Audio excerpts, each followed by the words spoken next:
ನಮಸ್ಕಾರ ಎಲ್ಲರಿಗೂ. ಬಾಳಿನ ನಾವಿಕ ಚಾನಲ್ಗೆ ಎಲ್ಲರಿಗೂ ಸ್ವಾಗತ. ಇಂದಿನ ದಿನ ತಮಗೆ ಒಂದು ಮುಖ್ಯವಾದ ಒಂದು ಮಾಹಿತಿನ ನೀಡ್ತಾ ಇದ್ದೀನಿ. ಹಾಗೂ ಈ ವಿಡಿಯೋ ತಮಗೆಲ್ಲ ಇಷ್ಟ ಆಗುತ್ತೆ ಅಂದ್ಕೊಂಡಿದ್ದೀನಿ. ತಮಗೆಲ್ಲ ತಿಳಿಸಿದ ಹಾಗೆ ಈ ವಿಡಿಯೋದಲ್ಲಿ ಬರತಕ್ಕಂಥ ಮಾಹಿತಿಗಳು ಏನಾದರೂ ತಮಗೆ ಇಷ್ಟ ಆದರೆ ಹಾಗೂ ಸತ್ಯ ಅನಿಸಿದ್ರೆ ನಿಮ್ಮ ಬಂಧು ಮಿತ್ರರಿಗೆ ಶೇರ್ ಮಾಡೋದನ್ನ ಮರಿಬೇಡಿ, ಹಾಗೂ ಲೈಕ್ ಮಾಡೋದನ್ನ ಮರಿಬೇಡಿ. ನಿಮ್ಮ ಬಂಧು ಮಿತ್ರರಿಗೂ ಸಬ್ಸ್ಕ್ರೈಬ್ ಆಗೋದನ್ನ ಹೇಳೋದನ್ನ ಮರಿಬೇಡಿ. ಯಾವುದಪ್ಪ ಅದು ಇಂಪಾರ್ಟೆಂಟ್ ವಿಚಾರ ಅನ್ನೋದಾದರೆ, ನಮ್ಮ ಹಿರಿಯರು ಬಂದಂಥ ಪದ್ಧತಿಗಳನ್ನ ನಾವು ಮರಿತಾ ಹೋಗ್ತಾ ಇದ್ದೀವಿ. ಅಂದರೆ ನಾವು ಮನೆಯಲ್ಲಿ ಹಚ್ಚತಕ್ಕಂಥ ದೀಪ, ಅಂದರೆ ನಮ್ಮ ಹಿರಿಯರು ತಮಗೆಲ್ಲ ತಿಳಿದಿರ್ಬೋದು, ಹಿಂದಿನಿಂದ ಬಂದಂಥ ದೀಪ ಯಾವುದು ಅನ್ನೋದಕ್ಕಂತ ಮಾಹಿತಿ ಬಂದಿದೆ. ಅಂದರೆ ಯಾವುದದು ಅಂದರೆ ನಮ್ಮ ಹಿರಿಯರು ಯಾವುದಪ್ಪ ಅಂದರೆ, ಈಗಿನ ಕಾಲದಲ್ಲಿ ನಮಗೆ ಒಂದು ವಿದ್ಯುತ್ ಅನ್ನೋದಿದೆ, ಅಂದರೆ ಕರೆಂಟ್ ಅನ್ನೋದಿದೆ. ಹಿಂದಿನ ಕಾಲದಲ್ಲಿ ಏನಪ್ಪ ಮಾಡ್ತಾ ಇದ್ರು ಅಂದರೆ, ಮಣ್ಣಿನ ಹಣತೆಯಲ್ಲಿ ಅವರ ಮನೆಯನ್ನ ಬೆಳಗ್ತಾ ಇದ್ರು. ಅಂದರೆ ಮನೆಯೇ ಆಗಿರ್ಬೋದು, ದೇವರ ದೀಪನೇ ಆಗಿರ್ಬೋದು, ಏನೇ ಒಂದು ಆಗಿನ ಕಾಲದಲ್ಲಿ ಸಿಮೆಣ್ಣೆಯಲ್ಲಿ ಲಾಟಿನ್ ಅನ್ನೋದು ಬರ್ತಾ ಇತ್ತು. ಅಂದ್ರೆ ಅದಾದ್ಮೇಲೆ ಲಾಟಿನ್, ಅಂದ್ರೆ ಮನೆಯಿಂದ ಹೊರಗೆ ಹೋಗ್ಬೇಕು ಅಂದ್ರೆ ಲಾಟಿನ್ ಅನ್ನತಕ್ಕಂಥ ವಿಚಾರ ತಮ್ಗೆಲ್ಲ ತಿಳಿದಿದೆ. ಆದ್ರೆ ನಮ್ಮ ಮನೆಯ ದೇವರಿಗೆ ಅಂದ್ರೆ ಕುಲ ದೇವರಿಗೆ ಯಾವ ದೀಪದಿಂದ ನಾವು ದೀಪ ಹಚ್ಬೇಕು ಅನ್ನತಕ್ಕಂಥ ಮಾಹಿತಿ ಈ ವಿಡಿಯೋಲಿ ಹೇಳ್ತಾ ಇದ್ದೀನಿ. ಯಾವ ದೀಪ ಹಚ್ಬೇಕು, ತಮ್ಗೆಲ್ಲ ಎಷ್ಟು ತರದ ದೀಪ ಇದೆ ಅನ್ನತಕ್ಕಂಥ ಮಾಹಿತಿ ಈ ವಿಡಿಯೋಲಿ ತಮ್ಗೆ ತಿಳಿಸ್ತೀನಿ. ತಮ್ಗೆಲ್ಲ ತಿಳಿದಿರಬಹುದು ಯಾವ್ದ್ಯಾವ್ದು ಇದೆಯಪ್ಪ ಅಂದ್ರೆ, ನಮ್ಮ ಹಿರಿಯರು ಬಂದಂಥದ್ದು ಮಣ್ಣಿನ ದೀಪ ಒಂದು. ನೆಕ್ಸ್ಟ್ ಎರಡನೇ ದೀಪ ತಮ್ಗೆಲ್ಲ ಗೊತ್ತಿರ್ಬೋದು, ಏನು ಅಂದ್ರೆ ನಿಂಬೆ ಹಣ್ಣಿನ ಆರತಿ. ಅಂದ್ರೆ ಒಂದು ನಿಂಬೆ ಹಣ್ಣ ಕಟ್ ಮಾಡಿ ಒಂದು ಆ ತಿರುಳು ತೆಗೆದು, ಅಂದ್ರೆ ನಿಂಬೆ ಹಣ್ಣ ಉಲ್ಟಾ ಮಾಡಿ ಆ ನಿಂಬೆ ಹಣ್ಣು ಹಿಂಡಿ ಅಮ್ಮನವ್ರಿಗೆ ಹಚ್ಚುವಂಥದ್ದು. ನೆಕ್ಸ್ಟ್ ನಲ್ಲಿಕಾಯಲ್ಲಿ ಬೆಳತಕ್ಕಂಥ ಒಂದು ನಲ್ಲಿಕಾಯಿ ಆರತಿ ಇದೆ.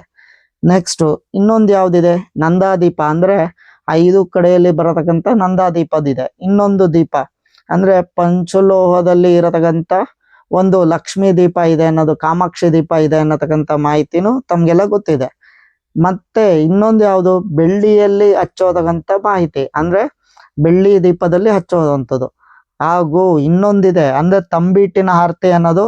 ತಮಗೆ ಎಷ್ಟೋ ಜನಕ್ಕೆ ಈ ಹಳ್ಳಿ ಜನಗಳಿಗೆ ಗೊತ್ತಿರುತ್ತೆ. ಅಂದ್ರೆ ಯಾವುದೇ ಹಬ್ಬಗಳು ಬಂದಾಗ ಅಂದ್ರೆ ಅಮ್ಮನವ್ರನ್ನ ಕರೆಸಿದಾಗ ಒಂದು ತಂಬಿಟ್ಟಿನ ಆರತಿಯನ್ನು ಮಾಡ್ತಾರೆ ಅನ್ನತಕ್ಕಂಥ ವಾಡಿಕೆ ಇದೆ. ಹಾಗೂ ತಮ್ಗೆಲ್ಲ ತಿಳಿದಿರ್ಬೋದು, ಶನೇಶ್ವರನಿಗೆ ಎಳ್ಳಿನ ದೀಪದ ಆರತಿ ಸಿಕ್ಕಾಪಟ್ಟೆ ಪ್ರಿಯ ಅಂತ ನನ್ನ ಹಿಂದಿನ ವಿಡಿಯೋಲಿ ಹೇಳಿದೆ.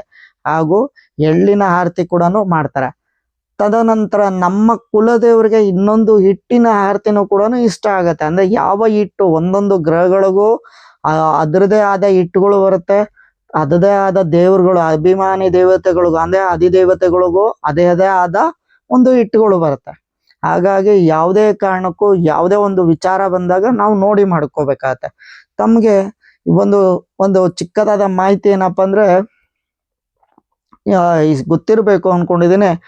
ಒಂದು ಬೂದುಗುಂಬಳಕಾಯಲ್ಲಿ ಒಂದು ತಿರುಳು ತೆಗೆದು, ಅಂದ್ರೆ ಬೂದುಗುಂಬಳಕಾಯಿನ ತಗೊಂಡು ಆ ಒಂದು ಕಟ್ ಮಾಡ್ತಾರೆ. ಆ ಒಂದು ಒಳಗಿರತಕ್ಕಂಥ ಒಂದು ತಿರುಳನ್ನ ತೆಗಿತಾರೆ. ಆ ತಿರುಳನ್ನ ತೆಗೆದು ಒಂದು ಯುವತಿ ಅಂದ್ರೆ ಆ ಯುವತಿ ಡ್ರೈನೆಸ್ ಮಾಡಿ ಒಂದು ಯಾವ ಎಣ್ಣೆ ಹಾಕ್ಬೇಕು ಅನ್ನೋದು ಗೊತ್ತಿಲ್ಲ. ಅಂದ್ರೆ ಯಾರ್ಗ ಹಚ್ಚಿಸೋದು ಅದನ್ನ, ಒಂದು ಕಾಲಭೈರವನಿಗೆ. ಆದ್ರೆ ಆ ಹಾಕತಕ್ಕಂಥ ಎಣ್ಣೆ ಯಾವ್ದು ಹಾಕ್ಬೇಕು, ಆ ದೀಪ ಎಷ್ಟಿಡ್ಬೇಕು ಅಂದ್ರೆ ದೀಪದ ಬತ್ತಿ ಎಷ್ಟಿಡ್ಬೇಕು ಅನ್ನೋದ ಗೊತ್ತಿರಲ್ಲ. ಆದ್ರೆ ಆ ಕಾಲಭೈರವನ್ಗೆ ಮಾತ್ರ ಒಂದು ಆರತಿ ಮಾಡ್ಬೇಕು ಅನ್ನೋದು ಮಾತ್ರ ತಿಳಿಸಿರ್ತಾರೆ. ಆದ್ರೆ ತಮ್ಗೆಲ್ಲ ತಿಳಿದಿರೋ ಹಾಗೆ ಕಾಲಭೈರವನ್ಗೆ ಇಷ್ಟವಾದದ್ದು ಬೇವಿನ ಎಣ್ಣೆ. ಅಂದ್ರೆ ಯಾವುದೇ ಕಾರಣದಲ್ಲೂ ನಾವು ಒಂದು ಬೇವಿನ ವಿಚಾರ ಬಂದಾಗ ಒಂದು ಬೇವಿನ ಎಣ್ಣೆನ ಪೂರ್ತಿಯಾಗಿ ಹಾಕ್ಬೇಕಾಗತ್ತೆ. ಅಂದ್ರೆ ಒಂದು ನಾವು ತಿರುಳನ್ನ ತೆಗ್ದಿರ್ತೀವೋ ಆ ಎಣ್ಣೆಯ ಮಟ್ಟದ ಒಂದು ಆ ದೀಪ ಉರಿಬೇಕು. ಆ ಬತ್ತಿ ಒಂದು 108 ಬತ್ತಿ ಇರಬೇಕು, ಅಥವಾ 51 ಬತ್ತಿ ಇರತಕ್ಕಂಥ ಆ ಒಂದು ಪೂರ್ಣವಾದ ಬತ್ತಿ ಆಗಿರ್ಬೇಕು. ಆದ್ರೆ ಅದಾದ್ರೂ ಆಗಿರ್ಲಿ, ಒಂದು ದಪ್ಪನೆ ಆದ ಬತ್ತಿ ಅಂದ್ರೆ 3, 7, 5 ಅಂದ್ರೆ ಈ ತರ ಬೆಸ ಸಂಖ್ಯೆಯಲ್ಲಿ ಇರತಕ್ಕಂಥ ದಪ್ಪ ಮಾಡಿ ಹತ್ತಿ ಬತ್ತಿನ ನಾವು ಅದು ದೀಪವನ್ನ ಹಚ್ಬೇಕಾಗತ್ತೆ. ಇದು ಮುಖ್ಯವಾಗಿ ಕಾಲಭೈರವನಿಗಷ್ಟೇ ಬರೋದು. ಆದ್ರೆ ಈ ಕಾಲಭೈರವನಿಗೆ ಯಾವ ಕಾರಣಕ್ಕೆ ಈ ದೀಪ ಹಚ್ತಾರೆ ಅನ್ನತಕ್ಕಂಥ ಮಾಹಿತಿ ತಮ್ಗೆ ನಾನು ಮುಂದೆ ಹೇಳ್ತಾ ಹೋಗ್ತೀನಿ. ಆದ್ರೆ ತಮ್ಗೆಲ್ಲ ನಾನು ತಿಳಿಸ್ತೆ ಯಾವ ದೀಪದಿಂದ ಹಚ್ಬೇಕು ಅನ್ನೋದು. ಅಂದ್ರೆ ಮಣ್ಣಿನ ದೀಪದಿಂದ ನಮ್ಮ ಕುಲದೇವರಿಗೆ ಅಂದ್ರೆ ನಮ್ಮ ಮನೆಯ ದೇವರಿಗೆ ಪ್ರತಿ ಸದಾ ಕಾಲದಲ್ಲಿ ದೀಪ ಉರ್ದಿದೆ ಆದರೆ ನಮ್ಮ ಮನೆಗೆ ಶ್ರೇಯಸ್ಸು ಅನ್ನೋದು ಇದೆ ವಾಡಿಕೆ. ಆದ್ರೆ ಹೇಗೆ ಹಚ್ಬೇಕು ಅನ್ನೋದು ತಮ್ಗೆಲ್ಲ ಗೊತ್ತಿಲ್ಲ. ಆದ್ರೆ ಕೆಲವೊಬ್ರು ಗೊತ್ತಿರೋರು ತಪ್ಪು ಮಾಡೋದನ್ನ ನಿಲ್ಸಿಲ್ಲ. ಆದ್ರೆ ಯಾವ ದೀಪಕ್ಕೆ ಯಾವ ಎಣ್ಣೆ ಹಾಕ್ಬೇಕು ಅನ್ನತಕ್ಕಂಥ ಮಾಹಿತಿ ಈ ವಿಡಿಯೋಲಿ ಹೇಳ್ತಾ ಇದ್ದೀನಿ. ಏನು ಅಂದ್ರೆ ತಮ್ಗೆಲ್ಲ ತಿಳಿದಿರ್ಬೋದು, ಒಂದು ಮಣ್ಣಿನ ದೀಪವನ್ನು ಹಚ್ತೀವಿ. ಆ ಮಣ್ಣಿನ ದೀಪ ಯಾವ ದಿಕ್ಕಲ್ಲಿ ಇದ್ದರೆ ನಮಗೆ ಶುಭ ಅಶುಭ ಅನ್ನತಕ್ಕಂಥ ಮಾಹಿತಿನೂ ನಾವು ತಿಳಿಬೇಕಾಗತ್ತೆ.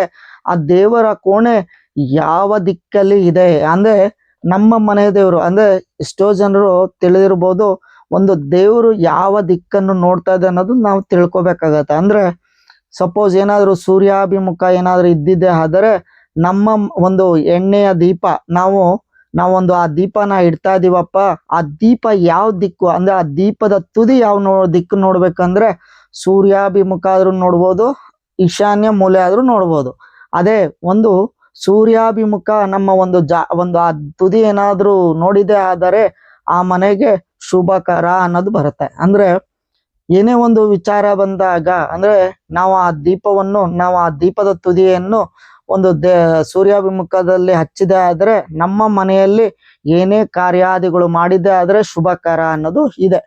ಆದರೆ ಅದು ದೇವಮೂಲೆ ನೋಡ್ತಪ್ಪ ಏನಾಗತ್ತೆ ಅನ್ನತಕ್ಕಂಥ ಫಲ.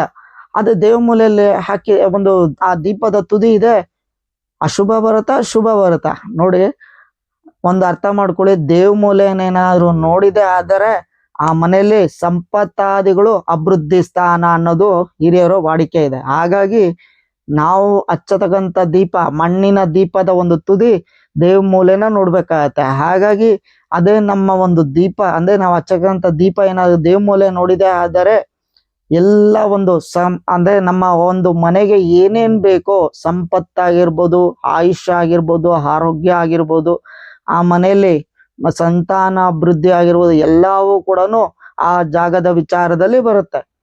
ಆದರೆ ತಮ್ಗೆಲ್ಲ ತಿಳಿದಿರೋ ಹಾಗೆ ಕೆಲವೊಬ್ರು ಏನ್ ತಪ್ಪು ಮಾಡ್ತಾರಪ್ಪ ಅಂದ್ರೆ ಉತ್ತರ ಭಾಗದಲ್ಲಿ ಇಡ್ಬೋದು, ಆದ್ರೆ ಏನು ತೊಂದರೆ ಇಲ್ಲ. ಆದ್ರೆ ಈಶಾನ್ಯ ದಿಕ್ಕಿಗೆ ಆಗ್ಲಿ ವಾಯು ದಿಕ್ಕಿಗೆ ಆಗ್ಲಿ ಒಂದು ಅಗ್ನಿಯ ದಿಕ್ಕಿಗೆ ಆಗ್ಲಿ ಒಂದು ನೈಋತ್ಯ ದಿಕ್ಕಲ್ಲಿ ಇಟ್ಟಿದೆ ಆದ್ರೆ ಅಶುಭ ಅನ್ನೋದು ಇದೆ, ವಾಡಿಕೆ ಇದೆ.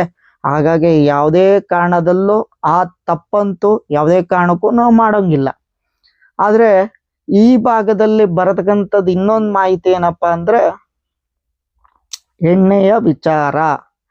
ಯಾವ ಎಣ್ಣೆ ನಾವು ಹಾಕ್ಬೇಕು ಅನ್ನತಕ್ಕಂಥ ಮಾಹಿತಿ ತಮ್ಗೆಲ್ಲ ತಿಳಿದಿರ್ಬೋದು. ಯಾವ ಎಣ್ಣೆ ಹಾಕ್ರೆ ನಮಗೆ ಶುಭ ಅಶುಭ ಅನ್ನೋದು ನೀವು ಕೆಲವೊಬ್ರು ಯೋಚನೆ ಮಾಡಿ. ಹಿಂದಿನ ಕಾಲದಲ್ಲಿ ಎಷ್ಟು ತರದ ಎಣ್ಣೆ ಹಾಕ್ತಾ ಇದ್ರು ಅಂದ್ರೆ 3 ತರದ ಎಣ್ಣೆ ಅಥವಾ 5 ತರದ ಎಣ್ಣೆಯನ್ನು ಹಾಕಿ ಒಂದು ನಮ್ಮ ಕುಲದೇವರಿಗೆ ದೀಪವನ್ನು ಹಚ್ತಾ ಇದ್ವು. ಹಾಗಾಗಿ ಇದು ನಮ್ಮ ಹಿರಿಯರು ಮಾಡಿದಂತ ಸಂಪ್ರದಾಯ. ಹಾಗಾಗಿ ನಾವು ಅದನ್ನ ಬದಲಾವಣೆ ಮಾಡ್ಕೊಂಡು ಹೋಗಿದ್ವಿ. ಹಾಗಾಗಿ ಕೆಲವೊಂದು ದೀಪದ ಎಣ್ಣೆ ಅಂತಾನು ಬಂದಿರತ್ತೆ, ಆ ದೀಪದ ಎಣ್ಣೆಯನ್ನು ಕೂಡ ನಾವು ಹಾಕ್ಬೋದು. ಆದ್ರೆ ತಮ್ಗೆಲ್ಲ ಗೊತ್ತಿರ್ಬೋದು, ಕೆಲವೊಬ್ರು ತುಪ್ಪದಿಂದನೂ ಹಚ್ತಾರೆ, ಆದ್ರೆ ಅದು ತಪ್ಪಲ್ಲ. ಆದ್ರೆ ಯಾವ ದೀಪಕ್ಕೆ ನಾವು ಯಾವ ಎಣ್ಣೆ ಹಾಕ್ಬೇಕು ಅಥವಾ ಕೊಬ್ಬರಿ ಎಣ್ಣೆ ಹಾಕ್ಬೇಕು ಅನ್ನತಕ್ಕಂಥ ಮಾಹಿತಿ ಯಾರೇ ಒಂದು ತಪ್ಪು ಮಾಹಿತಿ ಕೊಟ್ರೆ ಅದನ್ನ ನಾವು ಪರಿಗಣಿಸ್ಬೇಕಾಗತ್ತೆ. ಯಾಕಂದ್ರೆ ಈ ಮಣ್ಣಿನ ಹಣತೆ ಒಂದು ಭೂಮಿಯ ಸಂಕೇತವಾಗಿ ನಮಗೆ ಬಂದಿರುವಂಥದ್ದು. ಹಾಗಾಗಿ ಇದು ಲಕ್ಷ್ಮಿಯ ರೂಪ ಅಲ್ಲ. ಅಂದ್ರೆ ಈ ಲಕ್ಷ್ಮಿಯ ಸ್ವರೂಪಕ್ಕೆ ಬಂದಂಥದ್ದಕ್ಕೆ ಮಾತ್ರ ನಮ್ಗೆ ಕೊಬ್ಬರಿ ಎಣ್ಣೆಯಲ್ಲಿ ದೀಪ ಅನ್ನೋದು ಬರುತ್ತೆ. ಹಾಗಾಗಿ ಯಾವುದೇ ಕಾರಣದಲ್ಲೂ ಅಂದ್ರೆ ಆ ಕೊಬ್ಬರಿ ಎಣ್ಣೆಯನ್ನು ನಾವು ಈ ಮಣ್ಣಿನ ಹಣತೆಗೆ ಹಾಗೂ ತಮ್ಗೆಲ್ಲ ಗೊತ್ತಿರ್ಬೋದು, ಎಳ್ಳೆಣ್ಣೆ ಮಾತ್ರ ಕೆಲವೊಬ್ರು ದೀಪಕ್ಕೆ ಹಾಕ್ತಾರೆ. ಯಾಕೆ ಕಾರಣಕ್ಕೆ ಅಂದ್ರೆ ಕೆಲವೊಬ್ರು ಮನೆಯಲ್ಲಿ ಹಚ್ತಾರೆ, ಕೆಲವೊಬ್ರು ಮನೆಯಲ್ಲಿ ಹಚ್ಚಲ್ಲ. ತಾವೇನಾದ್ರೂ ಅಂದ್ರೆ ನಿಮ್ಮ ಮನೆಯಲ್ಲಿ ಎಳ್ಳೆಣ್ಣೆ ದೀಪ ಅಂದ್ರೆ ಎಳ್ಳಿನ ಎಣ್ಣೆ ಅಂದ್ರೆ ಶನೇಶ್ವರನ್ಗೆ ಇಷ್ಟವಾದದ ಎಣ್ಣೆ, ಒಂದು ತೈಲ ಅಂತ ಹೇಳ್ತೀವಿ, ಅಂದ್ರೆ ಎಳ್ಳಿನ ಎಣ್ಣೆಯನ್ನು ನಾವು ಹಚ್ಚಿದ್ದೆ ಆದರೆ ಆ ಮನೆಗೆ ಇರತಕ್ಕಂತ ಶತ್ರುಗಳು ಸಂಹಾರ ಅನ್ನೋದು ವಾಡಿಕೆ ಇದೆ. ಅಂದ್ರೆ ಅದು ಶತ್ರುಗಳು ನಮ್ಮಿಂದ ದೂರ ಆಗ್ಬೇಕು ಅನ್ನೋದಾದ್ರೆ ಆ ಒಂದು ದೀಪಕ್ಕೆ ಒಂದು ತೈಲದ ಎಣ್ಣೆಯನ್ನು ಹಾಕಿ ಆ ದೀಪದ ತುದಿಯನ್ನು ದೇವಮೂಲೆ ನೋಡ್ಬೇಕು. ಅದಾದ್ರೆ ಮಾತ್ರನೇ ನಿಮ್ಮ ಶತ್ರುಗಳು ಸಂಹಾರ, ಅಂದ್ರೆ ನಿಮ್ಮ ಶತ್ರುಗಳಿಂದ ಉಳಿಯತಕ್ಕಂತ, ಅಂದ್ರೆ ಏನೇ ಯಾವುದೇ ಒಂದು ತೊಂದರೆಗಳು ಆಗತಕ್ಕಂತ ಒಂದು ತೊಂದರೆಗಳು ನಿಮ್ಮ ಮನೆಗೆ ತಾಗಲ್ಲ ಅನ್ನೋದು ಇದೆ. ಆದರೆ ಇದು ಗೊತ್ತಿರಲಿ, ಇದು ಎಷ್ಟೇ ಕಾರಣಕ್ಕೂ ಯಾವುದೇ ಕಾರಣದಲ್ಲೂ ನೀವು ಎಳ್ಳೆಣ್ಣೆ ಹಾಕಿದ್ರ, ಆದ್ರೆ ದೀಪ ಮಾತ್ರ ನಾವು ಸೂರ್ಯಾಭಿಮುಖ ಅಥವಾ ಒಂದು ಏನು ಉತ್ತರಾಭಿಮುಖದಲ್ಲಿ ಇಟ್ಟು ನಾನು ಹಚ್ಚಿದೀನಿ, ಆದ್ರೆ ನಮ್ಮ ಮನೇಲಿ ಜಗಳ ಇದೆ ಅಂದ್ರೆ ಅದು ತಪ್ಪಾಗತ್ತೆ. ಅದು ದೇವಮೂಲೆ ನೋಡ್ಬೇಕಾಗತ್ತೆ. ಆ ದೇವಮೂಲೆ ನೋಡಿದ ಆದ್ರೆ ಮಾತ್ರನೇ ನಿಮ್ಮ ಶತ್ರುಗಳು ಒಂದು ನೆಲಸಮವಾಗ್ತಾರೆ. ಅಂದ್ರೆ ನಿಮ್ಮ ಶತ್ರುಗಳಿನ ಕಾಟ ಕಮ್ಮಿ ಆಗಿ ನಿಮ್ಮ ಮನೆಗೆ ಶ್ರೇಯಸ್ಕರ ಅನ್ನೋದು ಇದೆ. ಹಾಗಾಗಿ ಯಾವುದೇ ಕಾರಣಕ್ಕೂ ಈ ತಪ್ಪುಗಳನ್ನ ಮಾಡಬಾರ್ದು. ಈ ಮಾಹಿತಿ ತಮ್ಗೆ ಇಷ್ಟ ಆಯ್ತು ಅನ್ಕೊಂಡಿದೀನಿ. ಯಾಕಂದ್ರೆ ಒಂದೊಂದು ಎಣ್ಣೆ ಹಾಕ್ರು ಒಂದೊಂದು ಫಲ ಇದೆ.